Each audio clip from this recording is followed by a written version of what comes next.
NWSL の後半戦が始まりますが、CBS のサッカー番組、ウーマンゴラッソが、3人の女性論者がシーズンの予想を行う動画をアップしたので紹介します。レギュラーシーズンの勝者はどこか、これは、シールドの勝者、というようです。プレーオフを勝ち上がって、最終的にチャンピオンになるのはどこか、新規参入のデンバーサミットはプレーオフに進出するか、ゴールデンブーツ賞、最優秀新人賞、最優秀監督賞は誰になるかなどが、話題に上がっています。直接日本人の名前は上がってはいませんが、前半、田中美奈が引っ張ったユタロイヤルズをシーズンの勝者に挙げる人が一人いました。やはり、ユタが、混戦の首位争いにおいて無視できない存在であることは確かなようです。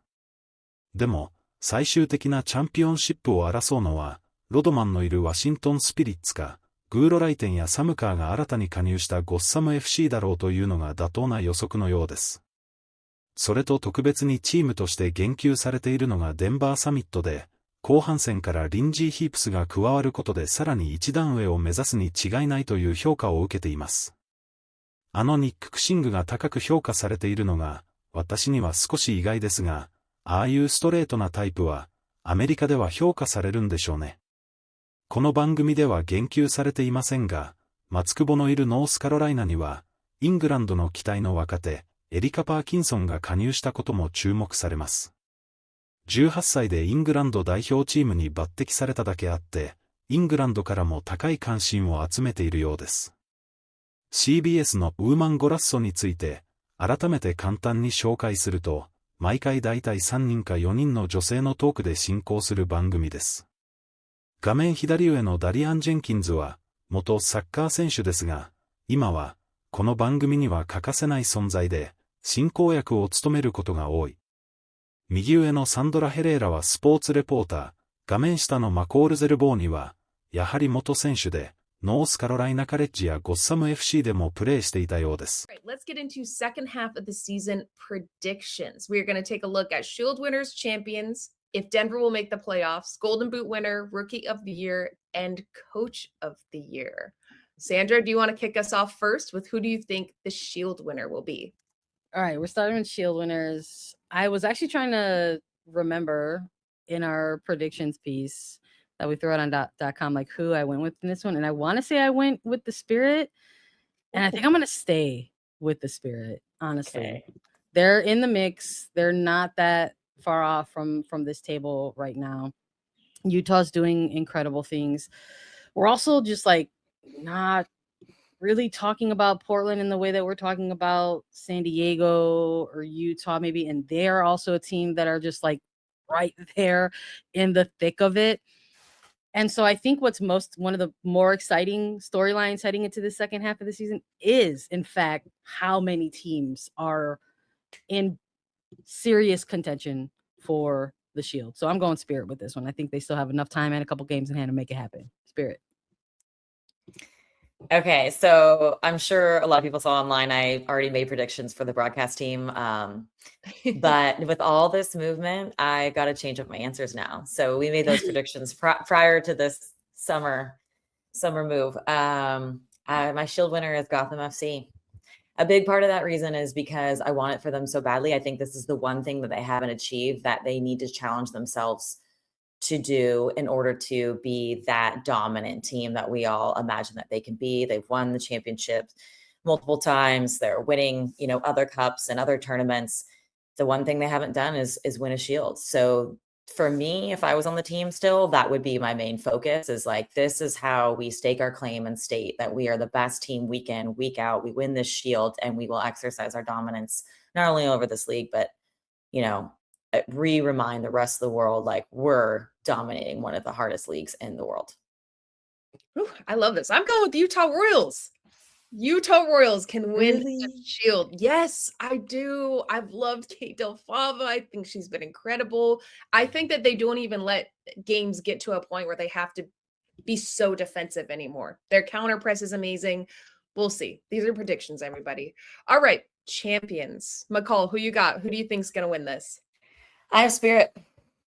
I just think that they have been sniffing so close to it. And when that's taken away from you several times as a player, it is like all you want, and you dedicate your life, and it stings just so bad that you just are so locked in, so committed. And I think their roster is very strong as a team, individually. I think they're not going to come back super great this next week or so, because they're the team that has the most international players or national team players that have been away. So I think they had probably the most tricky and interesting summer camp out of any team this week or these couple weeks. But nonetheless, in the end, they're going to be in the playoffs, and they're going to make it happen for themselves this year without penalties. God forbid. Win in regular time, please. Please, no, McCall, I'm with you. I have Spirit winning it. I think back-to-back championship games that you lose, and now it's in your backyard this year, you got to get it done. Sandra, who you got? Listen, I'm here for the lore. I got Gotham in this one. I think they're going to go in DC and do the evil thing and win in DC. I love what we're seeing from Gotham. I'm here for it. This team is kind of been built and is still being constructed to go out there and win a big one in whichever way it comes. I don't know if it'll be the Shield, because it takes something really special to go out there and literally win the league. That is probably the hardest thing to win in NWSL. It is. The NWSL Shield is the hardest thing to win in this league, and it will only continue to get harder as the league expands and as games get added on. So I think they're made to go and get those cups. They're there to get the Challenge Cup. They can maybe go and compete in maybe some of these club competitions. But I think another championship is in their future, and I think it could be as soon as this year. So I think Gotham are going to take another one. Woo! I mean, that's not a bad shout with Sam Kerr coming back. That's not bad. Well, another team that we need to talk about is Denver. Expansion team. They're doing well. Nick Cushing is extra motivated after this break. Will they make the playoffs? I say yes. I think Denver will be comfortable in playoffs. I do too. I think about who's in front of them a little bit right now too, and I'm like, can they leapfrog a North Carolina, a Casey Curran, a Orlando Pride, maybe even a Seattle Reign, because Seattle is starting off on the bottom half of the table, and they're going to be motivated as too. But I think Denver has some pieces, and they're also getting more pieces to go ahead and make that leap. I think they can go ahead and make playoffs. Yes, Denver is making the playoffs. They have 15 points. Number 8 spot right now is 2 points away from them at 17, and they have 2 games in hand. So they've played less games than everybody, and they're still sticking in there at the right, floating at that number 8 spot. And I just think they're going to put on a lot more better performances, even better than we've seen. And I think they're a complete team. They have all the assets, all the tools. And then Lindsay Heaps is a profound winner on the international stage and club stage. She's going to bring that eloquence of, victory week in and week out, and managing games and moments that maybe you just need to hold on to this win or hold on to this away tie. She's so game savvy and smart like that. And so she'll figure out a way to always grab points for this Denver team. Golden Boot winner. Golden Boot. Sandra, who you got for this one? We've got a couple of options. Oh my goodness, we certainly do. I had Barbara Banda in this one, and I guess this is where we preface things by saying we don't have all the info yet, but it's hard to even shift away from that, even with the possibility that she's gonna maybe be gone for a few weeks or have different availability, for this team moving forward in the second half. I'm still sticking with Banda if she's healthy down the stretch. I don't think you look at a player who's been doing what she's been doing for Orlando this year and go against that. Same. 11 goals. Even if she is out for a couple of weeks, we've seen Banda come back with a vengeance to score once again. So I'm not worried. She's leading the table right now. If she's out for a couple of weeks, people can catch up. She's going to make her way back in there.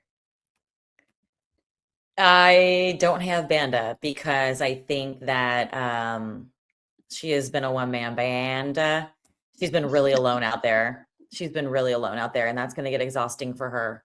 And especially she's coming back from injury and she can't play full minutes, and then losing a little bit of fitness, and she's just carrying the team on her back. It can't last for the rest of the season. She needs a little bit more help up there. So that's why I think Chewinga's going to steam ahead and pull it off again. We will see. Yep. All right. Well, let's go on to Rookie of the Year. Jordan Dudley's my Rookie of the Year. I think she's been a standout for Gotham. Gotham are getting a lot of shouts on this list. She's been incredible. I think she's building in confidence. Also, for players coming out of college, I think this break was massive as a reset because the season is so long and it's a big adjustment as a rookie to get used to how long it is and trying to maintain yourself. So she's got my Rookie of the Year shout. Sandra, what about you? It's tough. It's hard to ignore what Dudley is doing right now, especially off of that Challenge Cup.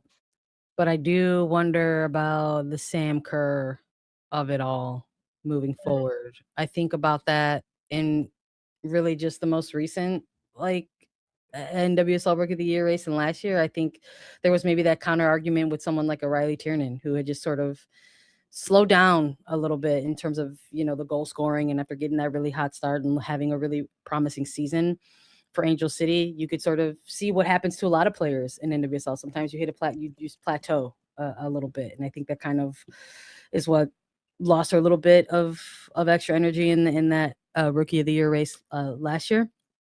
And then I'm going to Real, who was a little bit more consistent and ended up making playoffs with the team. So I think all those things are going to come in for sure. I think if Dudley keeps scoring, she gets the Rookie of the Year easily. I think if what we've seen in the past, it slows down a little bit with Sam Kerr, maybe she does it. And that's why I'm going to lean Leah Godfrey in this one. I think they have to shake things up in San Diego Wave. And I think part of that is going to maybe rely a little bit on what they were doing in maybe those first 7 weeks of the season. And not only is this a player who has come into this league as maybe one of the more seasoned collegiate players, because she came in after full seasons with Virginia at 23. I think that's helped her a bit in NWSL. So I'm going to lean towards Leah Godfrey just because of her abilities, not just to score goals, but to create and help maintain what maybe San Diego is trying to put together themselves. Thank you, Sandra. I thought for a second you were blinded by the shine too, because Dudley is a very shiny, stellar player. Like, you just love watching her play, the way she moves, her aggression, very exciting player to watch. But the stats speaks for themselves. Leah Godfrey has 4 goals and 3 assists, her goal contribution for the San Diego team. And not only that, the spaces that she occupies throughout the game alleviate the rest of the players around her to create and go make things happen. She's so wise for a young player, because we're talking about a rookie. We're talking about Rookie of the Year. Her game understanding and the way she's had an effect against every single opponent, and in a different way. She's able to read the game and be like, okay, I need to do this today. I need to be here today. And that's why she's able to score goals and get assists, because she's actually thinking out there with her brain at a very high level for a young player. And I'm highly impressed with her. And so she's my vote. It's a 2-person race right now for sure. Yeah, I love the Leah Godfrey shout. It'll be interesting to see her positioning and what changes with her for San Diego with Eugenia being out, because I think that they played off of each other really, really well. Well, Coach of the Year. McCall, why don't you give us your prediction for Coach of the Year first? First, I'm just going to say Jimmy Kuhnrotz. I think, he's finally being able to lay in the bed that he made every day without anybody noticing and giving him criticism, and he deserves it.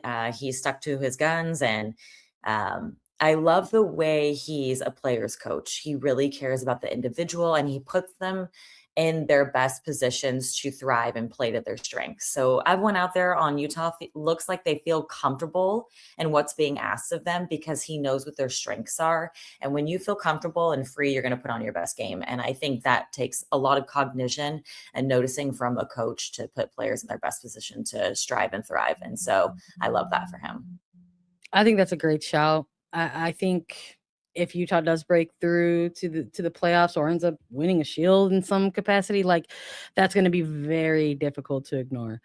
If they stumble, if they fall, maybe even just make through the playoffs, I think there's a room for some other coaches to make do, and that's where I'm kind of leaning a little bit. I'm looking at Adrian Gonzalez for Washington Spirit. I think if they somehow continue to march through and produce how we know they're capable of producing on the pitch and in the season, and they maybe find themselves winning a Shield or find themselves back in a playoff, I think he's also putting together a campaign that's hard to ignore. Also, in a similar way to Kunrat's been through some things with this Spirit side, had to start off as that interim, had to kind of give back the reins when Hirales came over. And then they said, actually, we were just kidding. We need you. And now he's like the man in charge. And you can also see those similarities in how his team responds to him and how he coaches them and how they kind of all operate and gel together from the sidelines to the pitch. And so I think Gonzalez can have a good case at the end as well. Both really good shouts. I love that we all did different on this one. I'm actually going with Nick Cushing. I believe in Denver, y'all. I really love the way that they play. Janine Sonis is such a great leader. They have a variety of goal scorers. They just continue to get better and better. I think they just haven't found the balance of what it takes to compete in a season this long, but I think the break is an asset to them. So I'm going with Nick Cushing. We all think they're going to make playoffs. They're bringing in Lindsay Heaps. They may surprise us all. I don't know. I love it. I love the three different options. Yeah.